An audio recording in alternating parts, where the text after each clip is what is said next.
Home of Guam's first and only lifetime powertrain warranty. Visit carsplusguam.com for details. McDonald's of Guam, I'm loving it, and King's Restaurant, serving your local breakfast, lunch, and dinner favorites for over 45 years.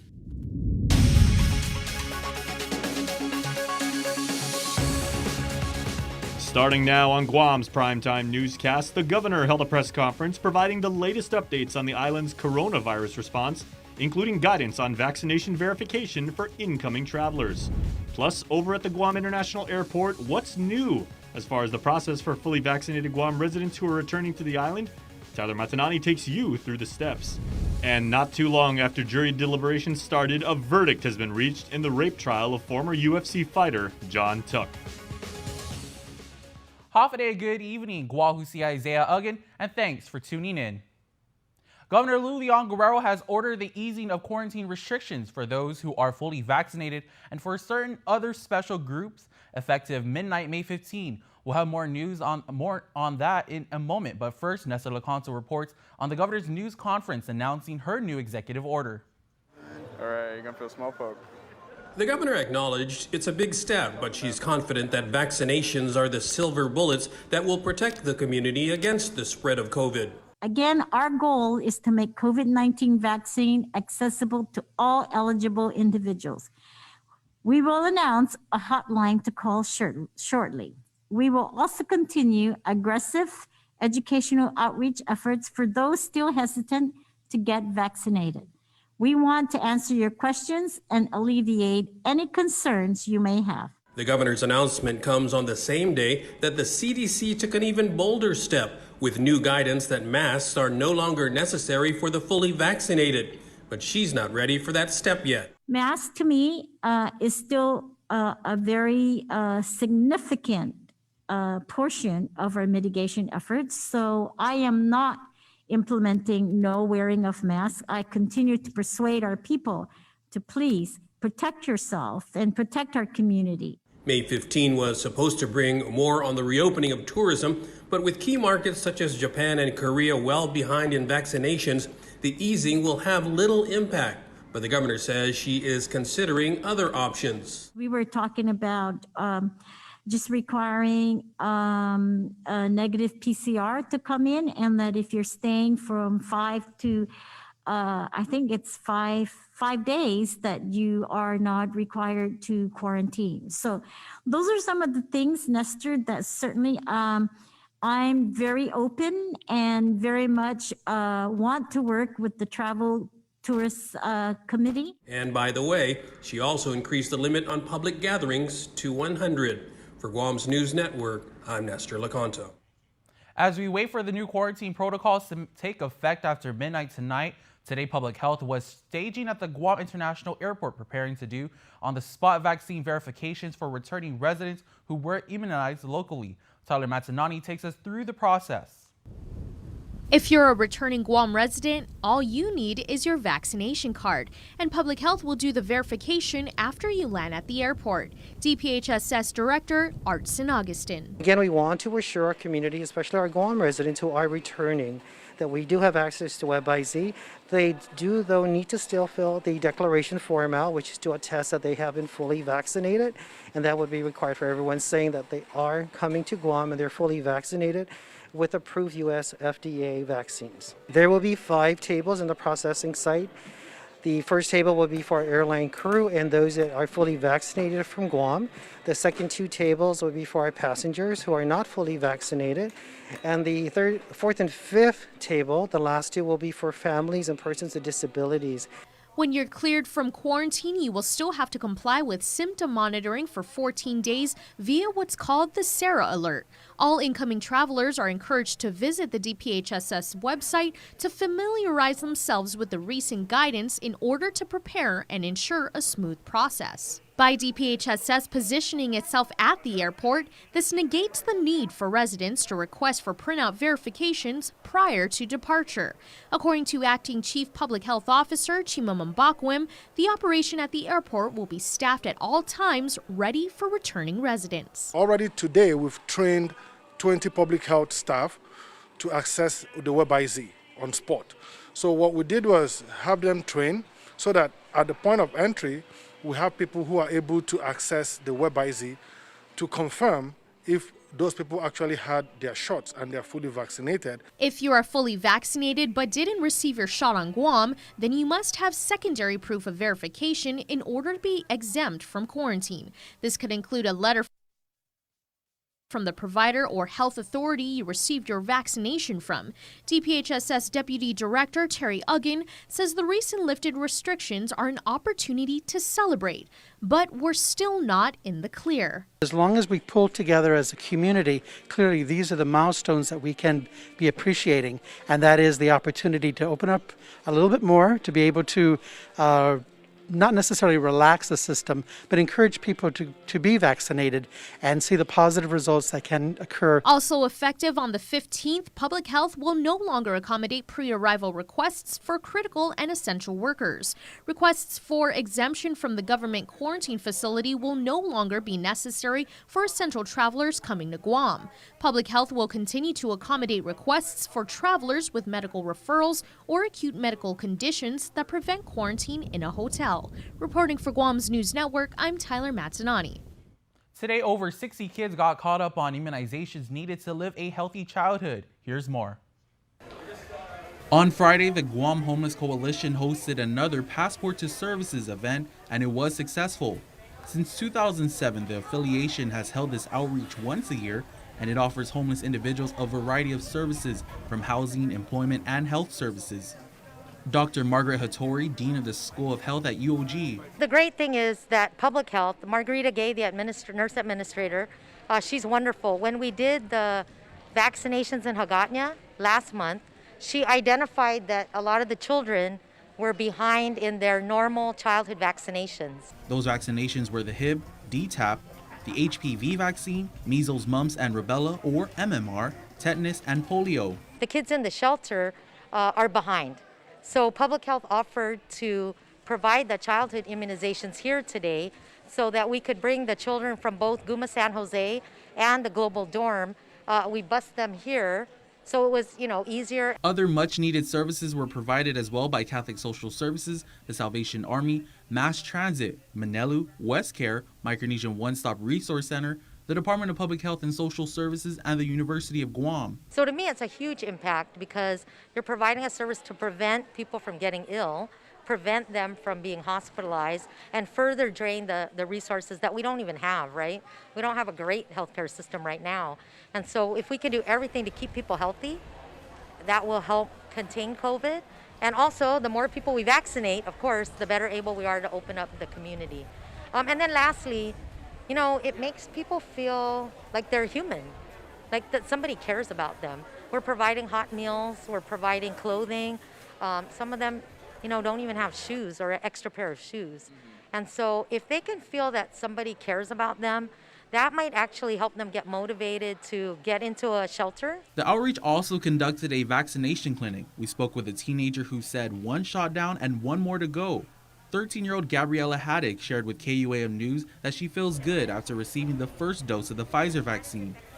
The Agana Heights resident attends class at SIFA Learning Academy Charter School and advises her peers to get vaccinated. If you're scared of it hurting, then it really doesn't. You don't even feel it, and the only thing you have to worry about is being sore, so get it on your least dominant arm, and that's the only advice I have. It's really painless. Haddock explained why she availed of the vaccine. My mom, and I don't want to be catching a case of COVID. According to DPHSS licensed nurse Leanne Mendiola, 76 individuals were vaccinated against the coronavirus. Reporting for Guam's News. The GVB board resumed its debate on the so-called Air V&V program, but voted to slash the proposed budget from $3 million down to just $1 million. GVB wants to boost slumping arrivals by enticing the more than 500,000 American expats in nearby Asian countries to come to Guam for free shots. But a number of board members were concerned that it was too much money for an untested program. They also questioned expanding the program to include non-U.S. visitors. Board member Sony Adam made a motion to exclude non-Americans and reduce the budget to $1 million. Another member, Sam Shinahara, also sought to place an initial ceiling of $250,000 and require board approval to spend more. GVB Vice President Jerry Paris objected. I mean, you either have faith in our ability to manage, or you don't. I mean, it's as simple as that. And going back to the Sunny. I don't think that's fair, Derek. I don't think that's fair. You're asking us to appropriate money. You mean, I don't go back to when you asked for $3 million for just this. No, I'm saying, Sam, that there's most bits on the floor of $1 million. And so, as a policy matter, you made a decision or not to approve the $1 million. And then how we spend that $1 million becomes an operational issue. We don't do the job right, fire us. The board eventually approved the reduced $1 million budget for the vaccination tourism program. After only a couple hours of deliberations, a jury of 12 returned a not-guilty verdict for former UFC fighter John Tuck on all counts of criminal sexual conduct. He was accused of raping a 21-year-old woman behind the Westin Chapel in Tumon. The alleged assault occurred in the early morning hours of March 4, 2020. Within the 4 days of his trial, his attorney Randy Cunliffe successfully argued that there was not enough evidence to find him guilty of rape and that the sex was consensual. My client is very happy. Thanks to jurors for their attention and their verdict in this case. He can now get back on with his life. It's been on hold for the last 14 months, and he's just grateful that it's all over. Assistant Attorney General Rochelle Canto prosecuted the case and tells KUAM she was able to speak with the jury directly after today's verdict reading. I think they didn't find that the evidence that they heard was enough to find him guilty beyond a reasonable doubt. And I was able to speak to them a little bit, and I think that's what the decision was. So we still, that's all we can do, stand by the jury's verdict. The victim traveled from the States to testify in the case. Counsel says she has already left island. 21-year-old Rodman Machow was arrested for criminal mischief on a Tumuning restaurant. Officers responded to a complaint at Serena Avenue where Urijip Korean restaurant and his company vehicle were damaged. According to GPD spokesperson Sergeant Paul Tapao, responding officers were informed that the suspect Machow returned in a black Mitsubishi Lancer. Upon arrival, the officers conducted a traffic stop in which Machow became combative, resisted arrest, and was eventually subdued by the cops. Tapao adds that a patrol vehicle was damaged in the process. Further, a slingshot and marbles were located inside his vehicle. He was arrested for the following offenses: criminal mischief, resisting arrest, driving while impaired, open container, non-driver's license. Machow was booked and confined. With the Dewitt warehouse fire in Harmon fully extinguished, the GFD began its investigation phase. GFD spokesperson Charika Chargaloff said the perimeter of the scene is secured and GFD is working with the owners of the building, insurance, surrounding business establishments, and the customers. As we've been reporting since Wednesday, firefighters from multiple agencies were working to extinguish the deep-seated fire.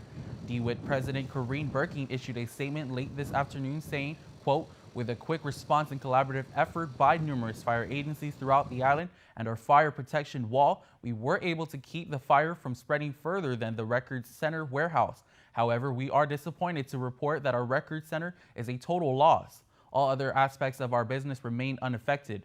The fire cleanup and investigation are still ongoing," end quote. Port Authority of Guam General Manager Roy Respicio confirmed that they used the company to store older documents.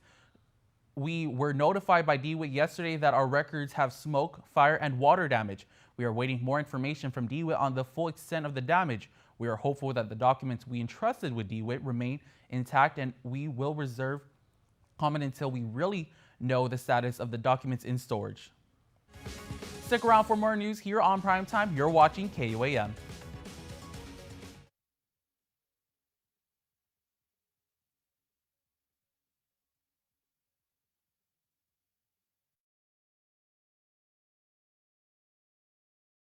Half a day. As we look ahead to a brighter tomorrow, Matson's commitment to Guam and Micronesia remains stronger than ever.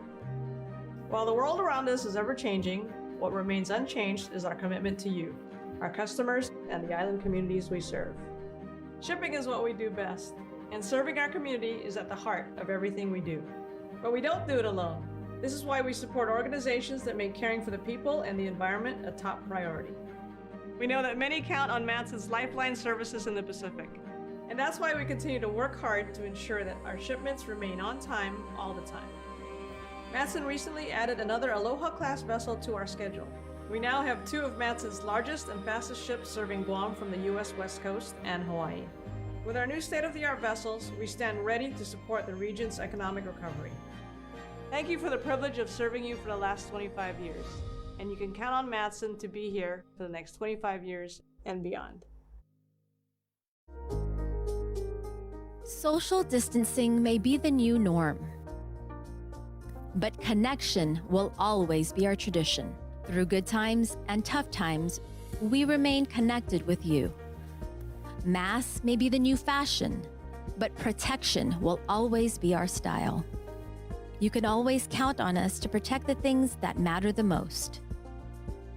Sanitizing may be the new routine, but caring will always be our practice. We care about your loved ones and the things you value the most. And as we welcome our new normal, one thing remains certain: we will always be here for you.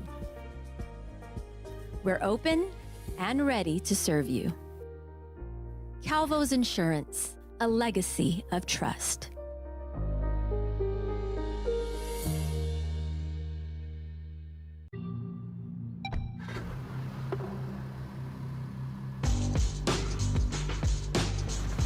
There will come a time when people talk about how Hyundai makes the best car on the road. Now seems about right. The technologically advanced Hyundai Elantra is the 2021 North American Car of the Year.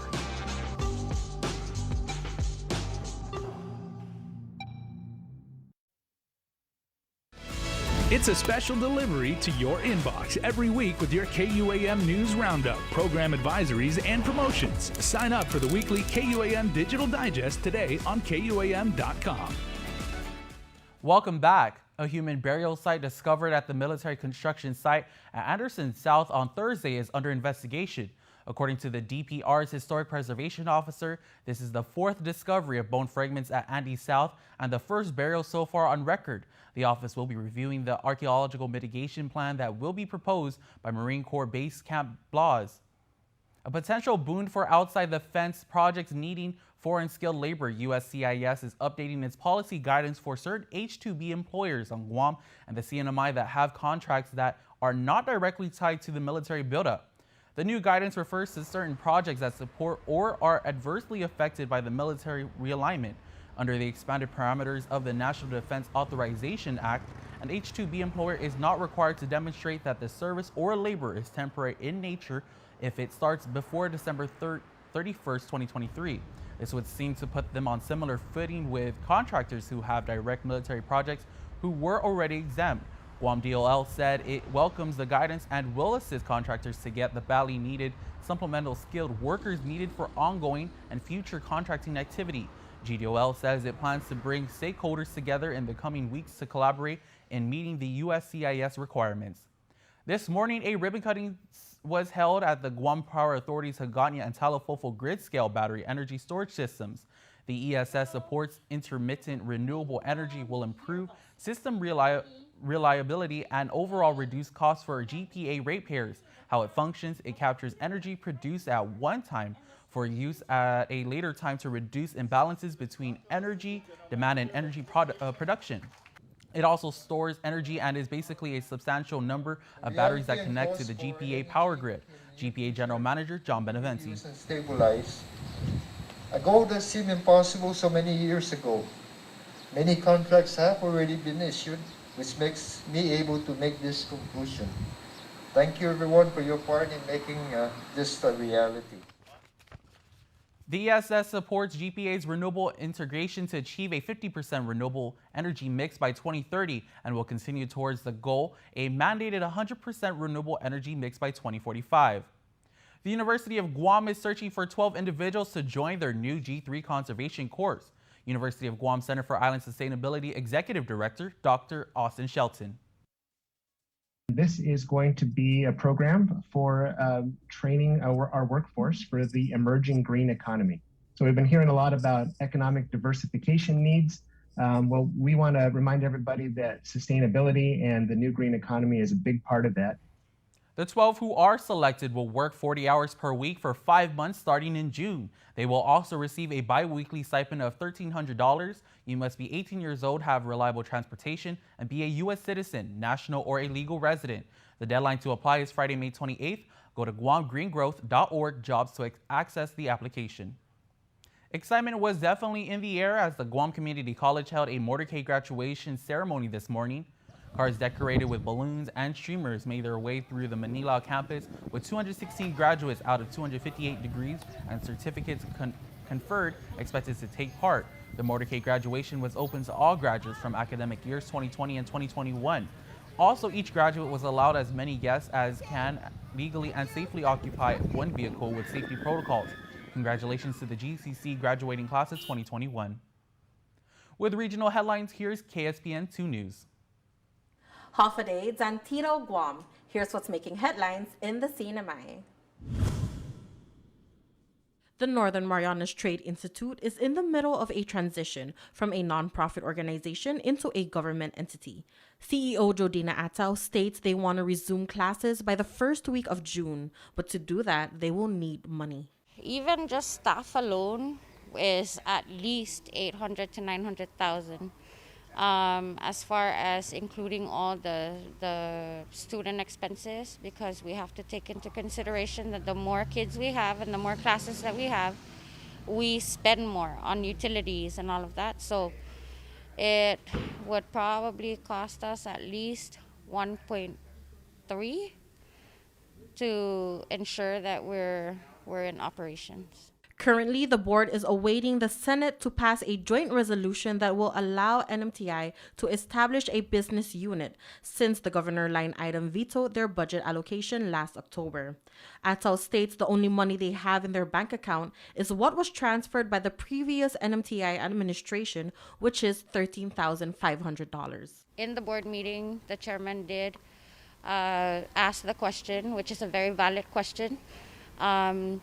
Out of the $750,000 that was awarded last fiscal year to the Technical Institute, what happened to the rest of the money? These were the CW funds disbursed by the Department of Labor. If we did receive at least a little bit of those funds, at least $300,000, then we wouldn't have this issue.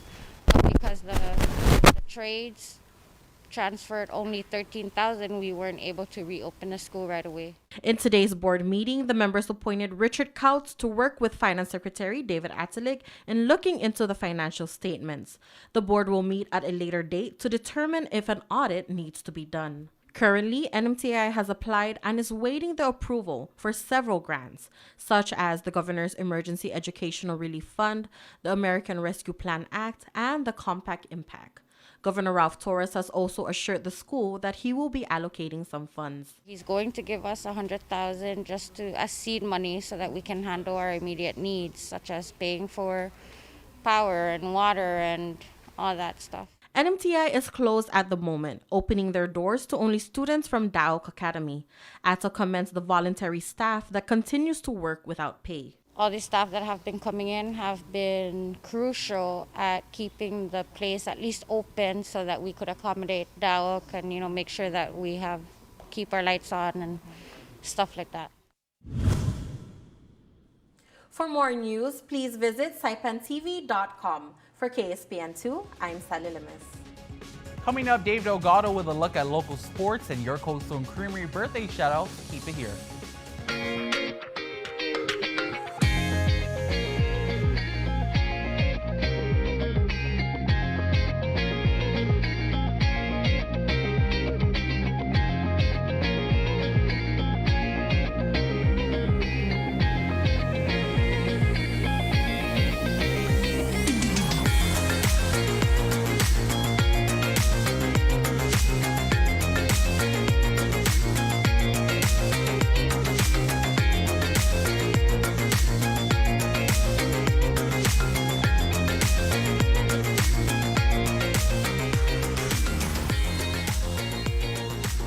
Your community calendar is brought to you by Taco Bell. Whether it's your first meal or your fourth meal, we've got you covered. Taco Bell, live Más. Prizes from Foot Locker and Burger King. Win the best-selling 2021 Toyota Corolla LE, the crossover SUV 2021 Toyota RAV4 LE, and the dynamic luxury SUV 2021 BMW X1. The more you shop, the more chance to win. In the Micronesia Malls, shop and win. With Prism Home Wi-Fi, I'm not just getting smart Wi-Fi that adapts and delivers consistent speeds that cater to my lifestyle needs. I'm getting peace of mind with real-time online security that monitors every device on my network. Parental controls with the ability to filter age-appropriate content for my child. And with HomePass, I have full control over my network and so much more. Experience Wi-Fi and beyond with Prism Home Wi-Fi, powered by Plume HomePass from GTA. Half a day. Hi. That will be $20, please. I forgot my Mobile Smiles Driver's Rewards card. No worries. You can now use your registered mobile number to earn points. Can I use my mobile number to redeem rewards? Sure. Just show us your photo ID or driver's license. That's easy. Sports is brought to you by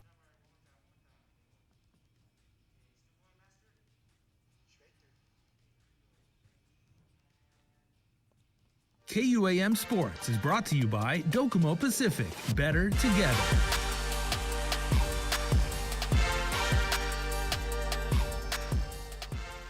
What's up, Guam? Dave Delgado here for KUAM Sports. Thanks for watching. Let's get the show started tonight with some Issa Girls High School basketball from Academy between the Cougars and Islanders. Check it out. Tough defense played by both teams. Islanders and Cougars tied at 6 after the first quarter. Jada Han had a quiet night with only 2 points. Rebound off the miss. Putback is good. Katana Guerrero gets her hand on the ball. Tori Rapadas, right place at the right time. Gets rewarded with the bounce pass. Easy 2 off the window. Cougars with the slim lead at the halfway mark. Islanders working the ball around the perimeter. Bella Roberto left open and makes the defense pay. 3 for Roberto. She put up 11 points. Rapadas with the assist to Mia Titano. Titano led Academy with 11 points on the night. 30-14. The home team, after 3 quarters of play, baseline jumper for Micah Terlahi. Oriana Sevilla spotting up in the corner. She's good from the outside. Islanders scored the first basket in the fourth, trailing 30-16. Golapin Choi fights for position and scores inside the paint. Choi scored 5 points in the second half. Cougars improved to 6-0 on the season with the 38-25 win. Terlahi with the corner pass to Sevilla. Back to Terlahi for the corner jumper in the dub. Spanaway Lake High School baseball player Nolan Babauta was selected onto the All-League first team as a utility player. Nolan says it's years of grinding that paid off for him. My team wasn't that great, but I stood out. I showed them what I got from Guam, and I brought it out here and showed them. Yeah, it feels good to be making it here for my first time playing out here, my first season. It's very competitive out here. Babauta pitches, plays shortstop and second base for his high school. I got my season taken away last year when I came out, so I came out this year and I came out strong. I was mostly comfortable playing shortstop because I grew up playing there my whole life. And then an incident happened. That's why I started playing at second base. I hurt my arm and I couldn't throw far no more, so they moved me to second base. In the sophomore season, it's his hitting that has been turning heads. Nolan led the league in on-base percentage and slugging. He was also one of the top hitters in the league with a batting average of .600. I've just been practicing a lot on hitting. I've been focused on hitting. My hitting wasn't all there for the past years, so that was my main focus for this year, and it came out well. I wasn't expecting to lead the league in on-base percentage and slugging. I'm also one of the tops in batting average, and yeah, I wasn't expecting this to come out. In programming news, the upcoming NFL schedule is already out. Fans circling games on their calendars. This season will now be a 17-game schedule. Week 1, Cleveland at Kansas City will be one to watch. The defending Super Bowl champions, Tampa Bay Buccaneers, will open their season against the Dallas Cowboys. Week 13, 49ers at Seattle. Had to throw that one in there. Make sure to check out KUAM.com for the complete schedule for CBS and NBC games. Well, that's going to do it for sports. We're back right after this. KUAM Sports is brought to you by Docomo Pacific. Better together.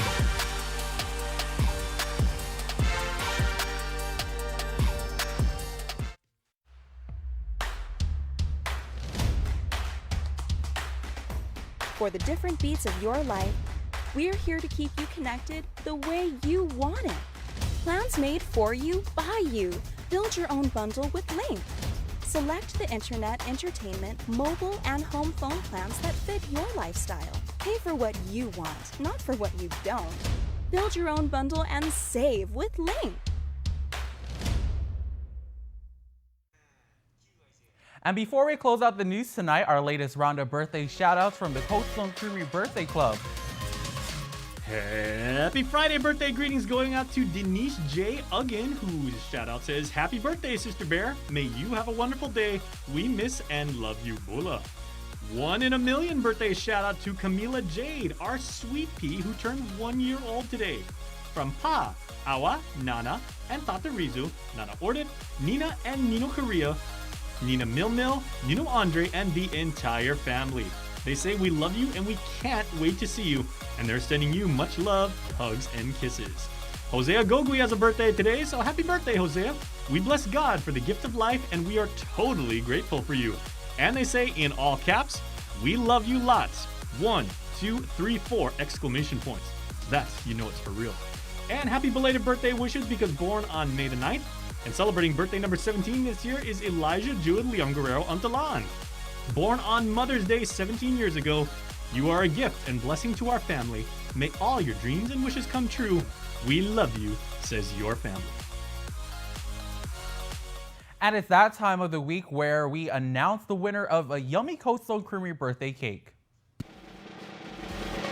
Hey, May Kenga, you are the now owner of a Cold Stone Creamery ice cream cake, and you are this week's winner.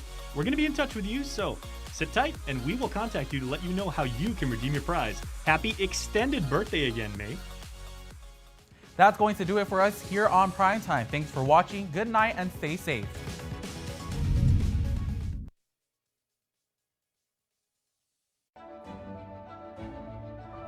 The One Micronesia podcast is brought to you by Docomo Pacific. Better together. Hafide, guys, and we are back with another episode of the One Micronesia podcast. This one very interesting because I get to sit down. I literally just found this Instagram page just weeks ago, and I was like, man, I have to get these guys on the podcast to talk about, you know, the things that they created and what their the products that they are, you know, putting out